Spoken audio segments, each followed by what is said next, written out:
एक दफ़ा ये इंडियन डेलीगेशन से बात हुई तो उन्होंने कहा कि हमने उनसे पूछा कि आपके मुल्क में इतनी करप्शन है। उन्होंने कहा करप्शन हमारे मुल्क में भी है, इंडिया में। उन्होंने कहा लेकिन हमारे जो है डिफरेंस ये है, लेट्स सपोज हमारे मुल्क में कोई भी बिजनेस मैन आता है, कोई काम करने के लिए, को कहता है कि हमारे साथ लेट्स सपोज कोई मेडिसिन की कंपनी आती है, वो कहते हैं हम इधर मेडिसिन सेल करना चाहते हैं। हम उनसे ये कहते हैं, पहले सबसे हम उनसे डील करते हैं कि आए हमें रेट बताएं, लोएस्ट रेट। जब हमारा फाइनल हो जाएगा फिर हम उन्हें कहेंगे कि आपने ये फैक्ट्री हमारे कंट्री में लगानी है।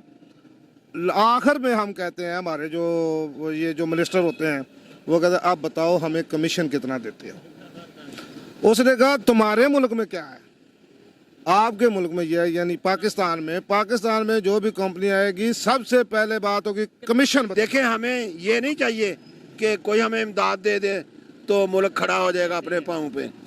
कोई हमें इमदाद दे दे मुल्क खड़ा हो जाएगा, कोई हमें कर्जा दे दे तो मुल्क खड़ा हो जाएगा। हमें कर्जा भी मिल जाए, इमदाद भी मिल जाए, लेकिन मुल्क अपने पाँव पे खड़ा नहीं हो सकता। यही सवाल मुझे पिछले दौरे हुकूमत में किसी ने किया जब महंगाई डबल हुई थी, ये रिसेंटली जो कोरोना आने के, तो किसी ने कहा यार अब को बेहतरी होगी। मैंने कहा कि यार इससे हमने पस्ती में कहाँ जाना है, अब इसके बाद तो आगे ही जाने की गुंजाइश है, पीछे तो जगह ही नहीं रही, पीछे की तो गुंजाइश ही नहीं। लेकिन अनफॉर्चुनेटली जब ये चेंज आई तो चेंज ने तो कहा बहुत सारी पीछे स्पेस है, अभी तो पीछे जाने का बहुत ज़्यादा मौका है।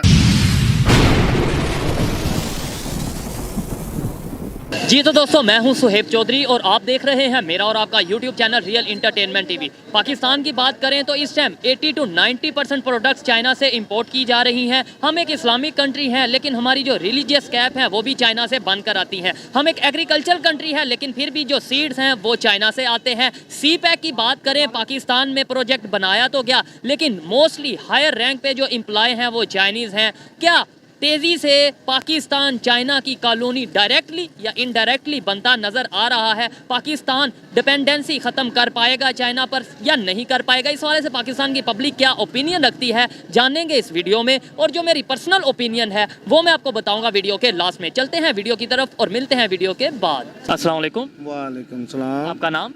आफ्ताब टिल्लू। आफ्ताब टिल्लू, एडवोकेट।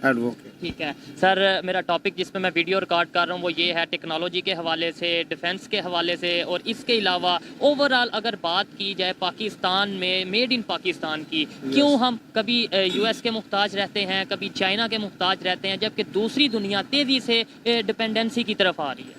बिल्कुल आपकी बात सही है, इसमें आप हमें पीछे जाना पड़ेगा, इंडिपेंडेंस की तरह थोड़ा पीछे जाना पड़ेगा। हम जब आज़ाद हुए थे तो हमारी दस्तकारी की बहुत सारी इंडस्ट्री थी, लाइक ये जो हम छोटी छोटी चीज़ें बनाते थे हैंडमेड, वो सारी की सारी ख़त्म हो गई। फिर हम आगे ये जो मशीनी दौर आ गया, मशीनी दौर में आके हमारे साथ बहुत बड़ा प्रॉब्लम हुआ है। मशीनी दौर में जब हम कंपेयर करते हैं कि चाइना का माल यहाँ क्यों आता है, अब एक कंघी जो है, ये कॉम जिसे कहते हैं जो हम बालों में करते हैं, ये ब्रश जो है, इसकी पाकिस्तान में अगर इसको आज तैयार करें तो इसकी 15 से 20 रुपए लागत है, जबकि चाइना हमें यहाँ पहुँच 3 रुपए में दे रहा है। ठीक है, लेकिन अब ये कौन बनाएगा इसे?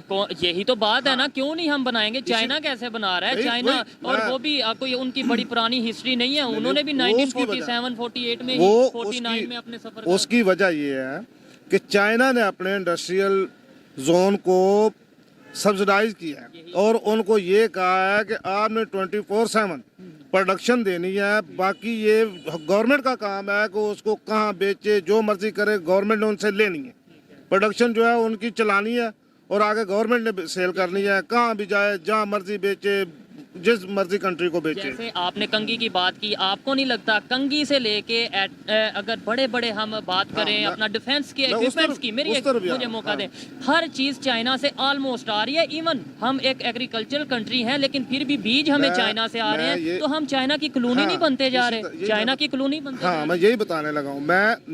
मेरा ज़ाती एक्सपीरियंस ये कहता है, पाकिस्तान के अंदर रेलवे के इंजन बनते थे, पाकिस्तान के अंदर बिजली के मीटर बनते थे, बहुत बड़ी फैक्ट्री है ये। आज से 20-30 साल पहले ये जो आप हरिपुरा ज़ारा में जाए, वहाँ पे इनकी TI telephone industry of Pakistan की अतार, वहाँ पे फैक्ट्री है। अतार के नाम। हाँ जी, वहाँ पे बहुत अच्छे मीटर जो बिजली के बनते थे, लेकिन और बहुत अच्छे ठीक है। जी। आप उनको जापान के साथ जो है ना वो कर सकते हैं, कंपेयर कर सकते हैं। ऐसी टेक्नोलॉजी थी, मजबूत, पायदार। लेकिन क्या हुआ, पाकिस्तान को चाइना ने सस्ते देने शुरू कर दिए। अब पाकिस्तान की कास्ट ज़्यादा है, इसी तरह रेलवे के इंजन भी वहाँ पे हम इंपोर्ट कर रहे हैं, क्योंकि हमारा अपना बनाए तो वो कास्ट पड़ती है। ठीक है। नंबर 2, वहाँ से कर रहे हैं। अब कोई वहाँ डिफेंस से का भी यही मसला है ना। डिफेंस जब हमारी प्रोडक्शन जितनी कम होगी उसकी कास्ट बढ़ेगी, बिल्कुल ऐसे ही है। जितनी प्रोडक्शन ज़्यादा होगी कास्ट कम होगी। अब पाकिस्तान से बाहर तो इनके हमारे जितने भी ये जो सफ़ीर ये वो बैठे हैं, वो तो वहाँ पे जाके कोई भी अपने मुल्क की प्रोडक्ट सेल करने की बात ही नहीं करता। वो तो अपने अपनी नौकरी पक्की करने की बात करते हैं। इसी तरह मैं एक दफ़ा ये इंडियन डेलीगेशन से बात हुई, तो उन्होंने कहा कि हमने उनसे पूछा कि आपके मुल्क में इतनी करप्शन है। उन्होंने कहा करप्शन हमारे मुल्क में भी है, इंडिया में। उन्होंने कहा लेकिन हमारे जो है डिफरेंस ये है, लेट सपोज हमारे मुल्क में कोई भी बिजनेस मैन आता है, को काम करने के लिए, को कहता है कि हमारे साथ, लेट सपोज कोई मेडिसिन की कंपनी आती है, वो कहते हैं हम इधर मेडिसिन सेल करना चाहते हैं। कोई भी इन्वेस्टर, कोई भी आता है, मल्टीनेशनल कंपनी, हम मल्टीनेशनल कंपनी जो भी आएगी, हम उनसे ये कहते हैं, पहले सबसे हम उनसे डील करते हैं कि आए हमें रेट बताएं। ठीक है। रेट पे हम उनके साथ बात करेंगे, रेट हम उनको लोएस्ट पे लेके आएंगे।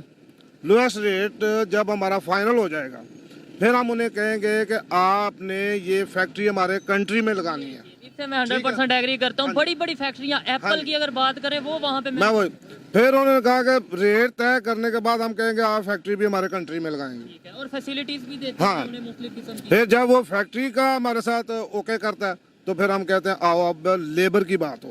अच्छा। कितनी लेबर होगी? 90, हम कहेंगे कि 100% हमें दो। इंडिया की इंडिया, हाँ, इंडियन को ही रखेंगे आप, इंडियन को ही वहाँ पे एम्प्लॉयमेंट देंगे। अच्छा, यहाँ पे चाइनीज जो फैक्ट्रियाँ हैं, कंपनीज हैं, वो तो चाइना से ही अपने मैं यही बताने लगा। इसकी बात क्या है, उसने कहा ये सारा फाइनल करने के बाद आखिर में हम कहते हैं, हमारे जो ये जो मिनिस्टर होते हैं वो कहते हैं आप बताओ हमें कमीशन कितना देते हो। उसने कहा तुम्हारे मुल्क में क्या है, आपके मुल्क में यह है, यानी पाकिस्तान में जो भी कंपनी आएगी सबसे पहले बात होगी कमीशन बताओ। उल्टा सिस्टम है। हाँ, कमीशन बताने के बाद जब हमने अपना कमीशन पहले डिसाइड कर लिया, कमीशन ले लिया, बाद में हमने उससे कोई बात नहीं करनी, तेरी मर्जी, जो मर्जी रेट लगाओ, जो अपनी मर्जी का जो मर्जी लगा लो, हमारा कमीशन। बात सिर्फ इतनी है कि हमारा सोच में और विजन में इंडिया पाकिस्तान में फर्क है। हमारे मुल्क में प्रॉब्लम यही आ रही है कि हम अब आप देखें $17.5 अरब का हम दे रहे हैं अपनी ये जो ब्यूरोक्रेसी है, इनको 17.5 अरब की दे रहे हैं हम, जो मरात। अगर हम ये, हाँ जी, डॉलर्स, अगर ये मरात हम ख़त्म कर दें, $17.5 अरब। लेकिन IMF ने अब ये शर्त रखी है। उन्होंने ये शर्त नहीं रखी, उन्होंने कहा इनके असासे डिक्लेयर करवाएं। असासों का क्या, असासे सब डिक्लेयर कर देंगे अपने नाम पे, तो किसी ने कुछ नहीं रखा, वो तो तेरे मेरे नाम पे होंगे। या तो ये देखा जाए इसका लिविंग स्टैंडर्ड क्या है। आप मुझे ये बताएं, इस गरीब मुल्क में 2-4 एकड़ का DC हाउस, 2-4 एकड़ का DPO हाउस, 2-10 एकड़ का कमिश्नर हाउस, और बेशुमार उनको जो है फैसिलिटीज।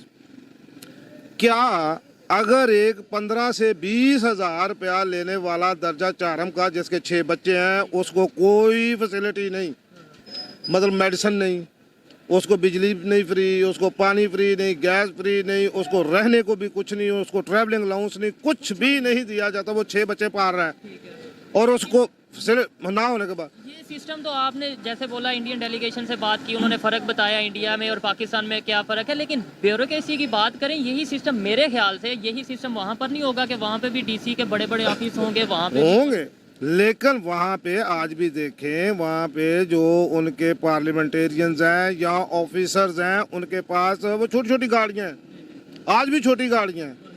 हमारे यहाँ देखें, आज मुझे पता चला, ये हमारे जो नई गवर्नमेंट आई है, इन्होंने 10 करोड़ रुपए की नई गाड़ियाँ, पिछली गाड़ियों में क्या हो गया था, नई गाड़ियाँ मंगवा ली हैं। अच्छा, मुझे लास्ट में ये बता दें कैसे बेहतरी कैसे आएगी और क्या आगे आने वाले टाइम में क्या पॉलिटिकल स्टेबिलिटी आने वाली है पाकिस्तान में, फ्यूचर क्या देखते हैं अपनी आप एक एक्सपीरियंस के मुताबिक, नॉलेज के मुताबिक क्या देख रहे हैं आने वाले 5 साल या 10 साल की बात करें? यही सवाल मुझे पिछले दौरे हुकूमत में किसी ने किया जब महंगाई डबल हुई थी, ये रिसेंटली जो कोरोना आने के, तो किसी ने कहा यार अब को बेहतरी होगी। मैंने कहा कि यार इससे हमने पस्ती में कहाँ जाना है, अब इसके बाद तो आगे ही जाने की गुंजाइश है, पीछे तो जगह ही नहीं रही, पीछे की तो गुंजाइश ही नहीं। लेकिन अनफॉर्चुनेटली जब ये चेंज आई तो चेंज ने तो कहा बहुत सारी पीछे स्पेस है, अभी तो पीछे जाने का बहुत ज़्यादा मौका है और हम ग्रेजुअली जा रहे हैं। नहीं, आगे आप क्या देख रहे हैं? अब आप जैसे आपने बोला कि मेरे से ये सवाल पूछा गया, मैंने कहा आगे गुंजाइश नहीं पीछे जाने की, लेकिन फिर चले गए आगे। अब यही बिल्कुल हमारी बेहतरी में सिर्फ और सिर्फ 3 लोग हैं, जुडिशरी, मिलिट्री और ब्यूरोक्रेसी। नहीं, सियासतदानों को मैं कुछ नहीं कहूँगा, सियासतदान जो होता है ना, सियासतदान का देखें 5 साल बाद पाकिस्तान में तो जो बड़ा एक पावर सेक्टर है वो मौलवियों का भी है। वो मौलवी कोई नहीं, मुझे वो यहाँ कोई पावर सेक्टर पाकिस्तान में कोई नो गो एरिया नहीं। पाकिस्तान की रेट ऑफ गवर्नमेंट पूरे पाकिस्तान में है। गो के गवर्नमेंट जो है वो इतनी कमज़ोर है कि वो एक आदमी भी गवर्नमेंट को टॉपल कर सकता है करप्शन की वजह। लेकिन ये है कि जैसे गिलगित में, जैसे बलोचिस्तान में कोई भी 10 लोग खड़े हो जाते हैं, 100 लोग खड़े हो जाते हैं और वो अपना एक जो मर्जी कहें, लेकिन ये नहीं कह सकते जैसे इंडिया में बहुत सारे एरियाज हैं वो नो गो एरिया, और कंट्रीज में भी होंगे। फॉर एग्जांपल इंडिया में कौन सा नो गो एरिया? काफ़ी हैं उनके, वहाँ पे आप देखते हैं उनके जो रिसेंटली आप देखें वहाँ पे इतने बड़े वो क्या वो डॉन जो हैं उनकी बहुत वो बड़े बड़े लोगों को मरवा देते हैं, सारा कुछ करता। लेकिन पाकिस्तान के अंदर ऐसा कोई एरिया नहीं जहाँ पाकिस्तान की रेट ना हो। यहाँ गवर्नमेंट कमज़ोर है, लोग अमीर हैं, लोग उनसे ज़्यादा ताकतवर हैं। गवर्नमेंट को ये बात पता चल गई है, वो कह रहे हैं कि अब हम पब्लिक को भी गरीब करेंगे। फिर नहीं, वो गरीब जो है ना, गरीब तबका बहुत ज़्यादा है, गरीब ज़्यादा जो है, गरीब का गुर्बत का तो मामला ही नहीं। गुर्बत तो आप कह सकते हैं 60% गरीब लोग हो गए, 40% जो ऊपर है उनमें से 10% वो लोग हैं जो इस मुल्क को खा भी रहे हैं और वो ताकतवर हैं, वो हुकूमत बदल सकते हैं, हुकूमत बना सकते हैं। गवर्नमेंट में भी वही होते हैं, गवर्नमेंट गिराते भी वही हैं। अब देखें इस मुल्क में क्या होता है, 3 चीज़ों से खेलते हैं, डॉलर, ऑयल और गोल्ड। 3 चीज़ों की जब इन्होंने कीमतें बढ़ानी होती हैं, ये इन्होंने पहले से सेल किया होता है, जिनको पता होता है, जो वो वहाँ पे बैठे हैं वही बढ़ाते हैं। जैसे डॉलर अभी आर्टिफिशियली सारा कुछ इन्होंने सब लोगों ने खरीदा हुआ है, इन्होंने आर्टिफिशियली उसको ऊपर लेके जा रहे हैं। जब ये सेल कर लेंगे फिर इसको नीचे कर लेंगे। इसी तरह आप गोल्ड में खेलते हैं, 15 दिन गोल्ड में खेलते हैं, 15 दिन ये ऑयल में खेलते हैं, 15 दिन ये इसमें जो है डॉलर में खेलते हैं। मुझे बताएं मेरी क्या जिम्मेदारी है, मैं कैसे अपना रोल प्ले कर सकता हूँ? देखिए हम क्रिटिसाइज़ करते हैं, अभी मैंने ये भाई से बात की, आपसे बात की, मैंने भी क्रिटिसाइज़ किया, आपने भी गवर्नमेंट को क्रिटिसाइज़ किया, लेकिन मैं समझता हूँ कि मेरी क्या जिम्मेदारी है। मुझे बताएं मैं क्या कर सकता हूँ, आप क्या कर सकते हैं पाकिस्तान की बेहतरी के लिए? मेरे भाई हमने क्या करना है, हमें ये जो कर सकते हैं वो 60% लोगों को तो पेट के लाले पड़े हुए हैं।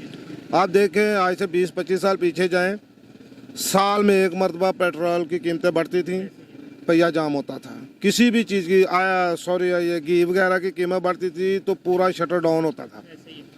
अब क्या है, शटर डाउन क्यों नहीं हो रहा? नहीं, अब शटर डाउन क्यों नहीं हो रहा? रीज़न ये सामने शॉप वाला है, इसका 3-4 लाख रुपया रेंट है। अब 3-4 लाख के साथ 3-4 लाख मंथली इसका ऊपर जो है वो अखराजात हैं। अब इसको डेली का क्या पड़ेगा, ऑलमोस्ट आप कह सकते हैं कि इसको 35-40 हज़ार रुपये डेली का इसका एक्सपेंस है। अब ये अगर 1-2-4 दिन बंद रखता है, 45 हज़ार का ये डेली का लॉस करेगा। 45 हज़ार इसने घर भी खाना है, उसका अपना लिविंग स्टैंडर्ड। यानी पब्लिक को फंसा ऐसा दिया गया है कि चाहते ना चाहते, मतलब बोलना शटर डाउन नहीं कर सकते, शटर डाउन आप नहीं कर सकते, स्ट्राइक पे आप नहीं जा सकते, मजदूर भी नहीं जा सकता। मजदूर क्या करेगा, एक दिन अब डे टू डे पे चल रहा है, अब वो अगर हड़ताल करेगा या किसी कैंप में जाएगा, वहाँ पे उसको मिलना कुछ नहीं सिवाय रोटी के, बच्चे मार ले पीछे से। ये प्रॉब्लम जो है मुल्क जरखेज है। आज अब मैं उस तरफ आता हूँ, ये जो हाइब्रिड बीज, मैं एक दिन सोच रहा था कि ये हाइब्रिड बीज जो हैं इन्होंने आके हमारे मुल्क का तो भाई निकाल दिया है। एग्रीकल्चर कंट्री हम है और दूसरे